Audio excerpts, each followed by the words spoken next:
突發事件頻發嘅2025年，港股市場震盪上升當中，小金團隊從全年嘅定調到交易體系，同我哋所有嘅金粉帶嚟咗2025嘅操作。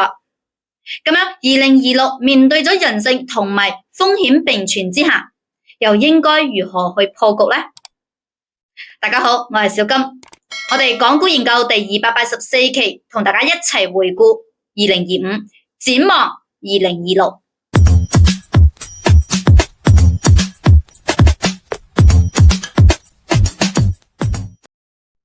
我哋首先啦，回顧過去嘅2025啊，我哋一開年咧，其實知道啦，喺舊年特朗普佢勝出之後，我哋一直都提到咗特朗普2.0時代咧係一個不確定性，會帶嚟嘅呢一種不穩定性。4月頭嘅時候咁就更加咧係提出咗對等關稅嘅，特朗普政府重啟咗高關稅嘅政策，導致咗市場咧係一個巨大嘅震盪。第二個，從舊年嘅9月份開始，美聯儲進入咗減息周期之後，喺今年一樣延續咗呢個減息嘅變化，所以貨幣政策以美聯儲嘅行動對於股市都係有呢個波動嘅，包括我哋見到嘅地緣政治或者係話咧啲衝突嘅問題，俄烏戰爭一直未停止，中東局勢又好緊張，而包括喺東南亞方面都有各種各樣嘅衝突，所以都導致咗我哋見到嘅黃金市場咧係一個爆發嘅，即係亂市買黃金啦，就係大宗商品市場嘅巨變，包括由於各種政策嘅影響之後，全球嘅資本喺度重新流動嘅。其實講到全球資本嘅流動性係加速嘅問題咧，我哋都係從舊年12月份就同大家講啦，全球財富嘅重新分配問題可唔可以分到俾你咧？係咪我哋一直跟住小金嘅團隊去帶嚟咗整一個市場嘅變動之後，去作出到嘅對應策略而喺我哋港股當中特別要去關注嘅就係科技嘅敘事啦。一年頭一開始，中國 AI 嘅爆發帶嚟咗阿里巴巴等等嘅股票咧，都係有一個翻倍嘅走勢咁以及我哋喺後邊見到嘅中芯國際或者曾經嘅小米喺呢啲位置咧都係有翻倍，所以 AI 嘅敘事同我哋去提到整一個2025年突發性嘅事件咧係非常之多嘅所以佢帶嚟咗不確定性嘅因素都係會比較大，而導致咗整一個股市嘅變動咧都係比較大嘅。我哋可以去回顧下過往啦無論係納指或者恒生指數以及咧其他市場，所以整一個年度當中，全球嘅市場都處於一種不確定性當中出現到上升嘅。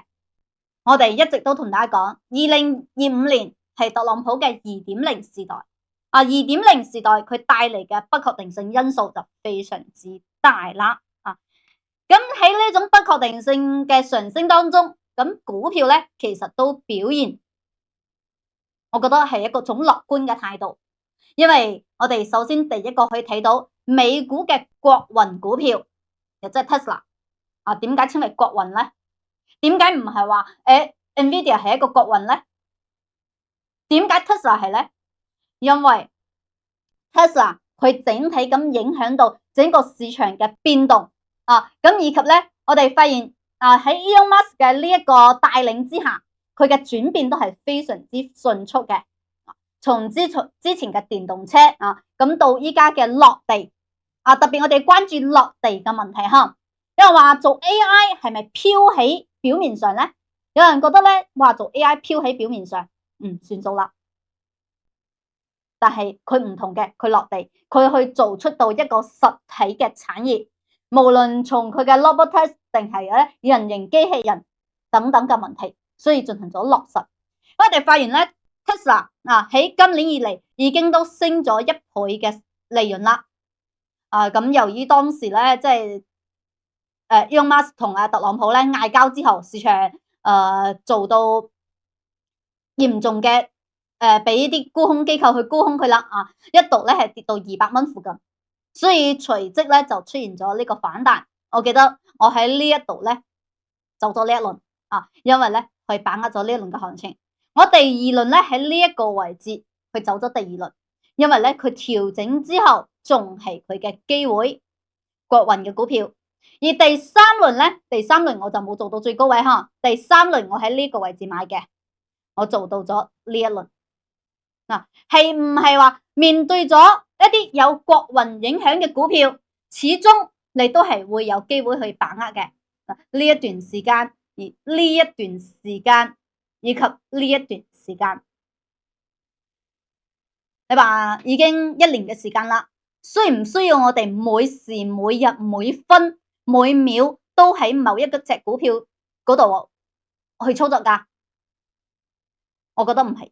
因為股市佢從嚟唔係一種賭博，佢係一場打有準備嘅戰場嚟嘅。佢係一個戰場，我哋想喺呢個戰場當中去獲利，去勝出，而唔係話我哋賭敵人會點樣，而係你點樣做到一個心中有數你去計算，叫啦以計勝。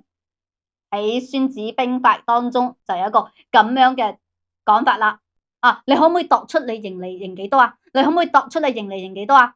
唔要求你每時每刻都喺市場入邊，係咪啊？所以我曾經對於 Tesla 咧，我係做過咗呢3輪嘅走勢嘅。咁如果 Tesla 由低位上嚟，咁咧都有100% 嘅利潤啦。所以一個國運嘅股票點樣影響到一個市場？咁以及喺港股當中咧，我哋熟知嘅阿里巴巴啦，升咗嘅135%，係咪啊？曾經帶嚟嘅一種行情，呢一度有一個翻倍，呢一度都有一個接近翻倍。AI 隨時帶嚟咗中國 AI 嘅大爆發，由75蚊升到咗143蚊。咁呢一個位置咧，呢個位置係由呢個低位計起咧係有85%嘅，所以你話總共一個阿里巴巴佢係唔係話佢係咪持續咁向上噶？佢唔係，因為市場嘅不確定性因素，2025嘅突發性太多啦，所以導致咗佢嘅走勢就係震盪上升有一波行情，好啦，開始調整震盪，第二波行情就開始繼續調整。最終升幅135%，所以面對咗2025嘅，我哋去總結下佢嘅特徵。一個就係市場嘅變化非常之快，大家有冇呢種感覺呢？第二個，如果市場變化得快，對我哋嘅要求會點樣啊？係唔係話要你適應咗呢個市場佢先會發生下一輪嘅行情啊？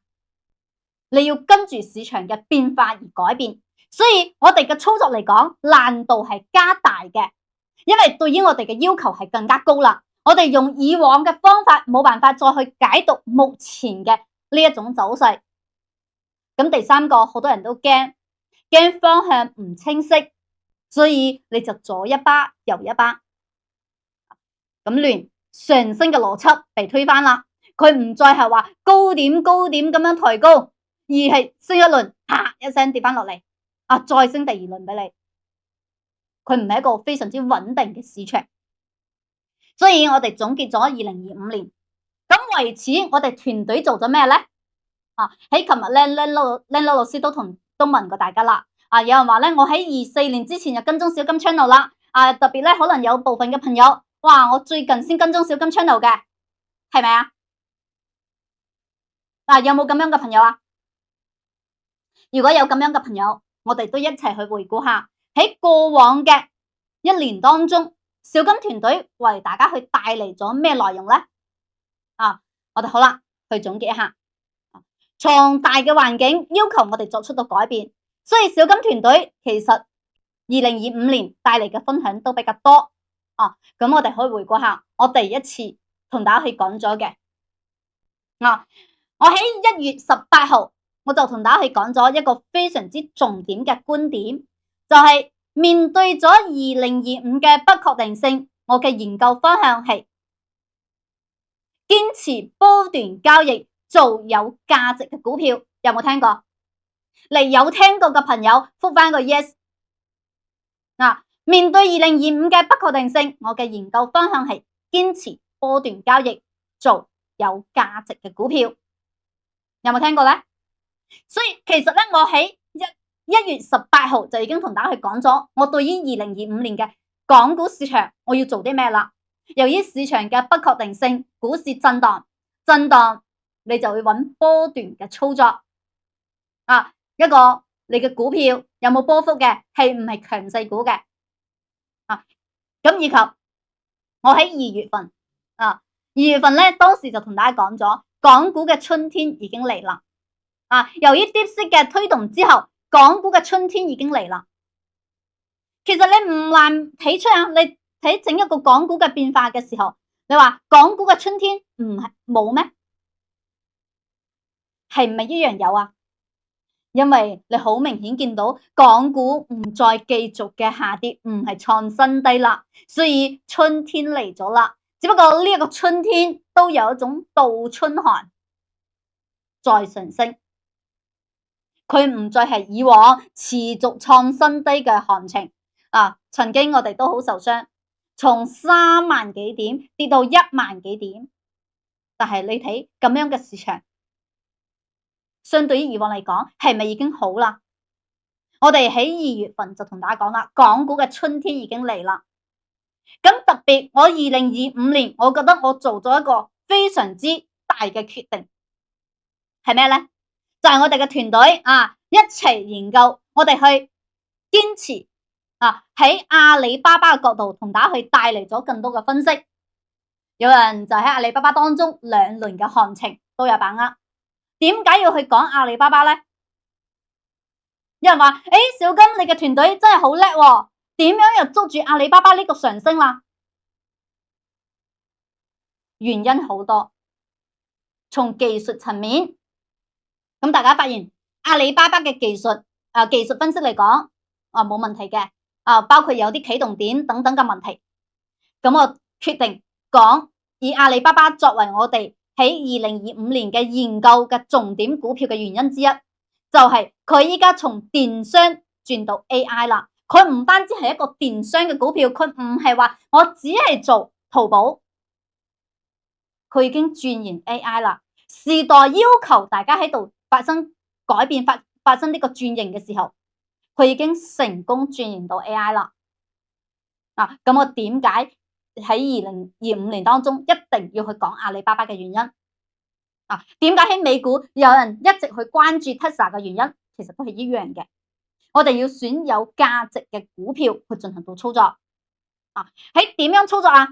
我哋喺上半年一直同大家去講我哋嘅金牛。當時咧仲有朋友話：小金你真係蛇年嘅財神啊！大家今年係咩年啊？係咪蛇年啊？蛇年嘅財神啊！2月份就同小金講啦。過咗個肥年啦。再有朋友6869唔係依家上升嘅哈，2月份同我講啦，佢已經早前就買咗6869啦。點解啊？財神同大家去送嚟咗財神嘅禮物啦。所以同學仔嘅成績，包括我哋去堅持嘅原因都同大家去帶嚟更多嘅判斷。咁以及我哋喺年中嘅時候做咗我哋嘅綜合作戰。因為面對咗不確定性嘅因素，單一嘅指標冇辦法去解釋到一個股票嘅波動，所以我哋要綜合去分析。首先從你嘅股票有冇好命有冇變盤時間，有冇好命，有冇錢咁有冇牛，咁呢啲咧就係我哋喺過往呢一年當中有同大家去帶嚟到嘅分析啦。我所以喺呢度我都試問一下大家係咪都有聽過我哋呢啲嘅內容？如果有聽過嘅，覆返個2025。如果未聽過嘅，就覆返個2026。因為我哋2026一定都會同大家去帶嚟更加精彩嘅內容。睇下我哋嘅直播間嘅朋友仔有朋友咧話，我都睇過睇過，有聽過面對2025嘅不確定性，我話好多朋友咧覆翻 yes 啦證明咧大家都係小金嘅忠實 fans 嚟噶啦。嚟我哋睇下直播間嘅朋友仔先。嚟，你都有聽過我哋先頭講翻嘅內容咧，可以覆翻個2025。未聽過嘅，我哋會喺2026當中持續會同大家去帶嚟更多嘅分享哈，所以就冇 miss 2026嘅內容啦所以面對咗好多嘅不確定性，咁2026又要做啲咩咧？2026我哋炒股一定就要知道啦，睇天時捉上升，破局突發，冇俾噪音淹沒你啦，用邏輯去穿越波動。2026唔再係拼翻運氣，要拼嘅係認知。你嘅認知有冇比別人高啲啲？咁正所謂咧，喺股市入邊有一句話係咁講嘅，你賺嘅就係別人認知之外嘅錢，你嘅認知比你身邊嘅朋友多一啲啲就 OK 啦。因為認知得到呢個提升嘅時候，你就知道呢一個市場喺度發生緊咩變化，所以你就可以做到呢個準備。好多朋友都覆翻2025都有聽過嘅咁證明咧大家都係小金嘅忠實 fans 哈。阿撈咧唔係阿9127咧就覆翻2026啦，唔緊要我哋2026一齊都會去帶嚟更多嘅呢一個分析所以面對咗2026，我又點樣睇咧？首先第一個2026嘅環境都係比較複雜嘅。首先有美國嘅中期選舉對於市場嘅變動，咁包括美聯儲嘅貨幣政策會唔會進入尾聲咧？喺中國方面，15規劃嘅全面落地，以及美日主權債務可持續性咧，都受到質疑嘅。全球貿易嘅格局重構加速，所以2026係有機會嘅，但係佢嘅突發性會更加強所以依家咧2025正在跨年到2026，我哋如何去提前布局到2026年嘅潛力股咧？所以今日咧要同大家去解決嘅就係呢一個問題，我哋點樣去布局點樣去布局咁我哋就要明白一下一個道理啦。普通人點樣先可以贏得呢一場財富咧？我哋都係作為一個普通嘅散戶，有人係街邊嘅散戶，有人係我哋運力牌嘅散戶，有人係我哋金粉牌嘅散戶。所以面對咗2026嘅更加突發性更加強嘅呢一年，我哋普通人如何去獲得呢一個財富咁就要求我哋跟對人做對事。人有好多種，等陣我哋都會分析例如有人加入咗小金嘅團隊，成為小金嘅金粉，成為小金嘅金粉，升級金粉，成為小金嘅金粉會員，我哋係咪跟住一個啱嘅團隊係咪呢個團隊曾經喺過往當中帶嚟咗咩？同我哋去解決咗咩問題？讓到我喺股市入邊嘅收益係增加幾多嘅所以我哋係咪已經跟對咗一個團隊做咩事咧？做對嘅事情，做啱嘅股票我哋堅持波段交易，做有價值嘅股票等等。例如我都見到好多朋友仔同小金嘅反饋有人話我曾經以為咧佢係呃人嘅，但係今年再睇翻個網站，聽咗一段時間，真係學到嘢所以做咗我哋嘅會員。我相信都有好多朋友仔係新睇我哋 channel 嘅，唔緊要慢慢嚟。話我已經咧睇咗小金嘅 channel 好多啦。我最新嘅印象咧，先大後小，先長後短，下風鎖定，行情未盡。我相信大家都對於呢啲詞好熟悉咁包括聽咗小金 channel 已經3年幾啦咁咧，睇到一個無意中睇到我哋 channel 嘅見到一個標誌嘅呢一個女仔喺度講投資頻道咁睇睇佢喺度講緊咩先。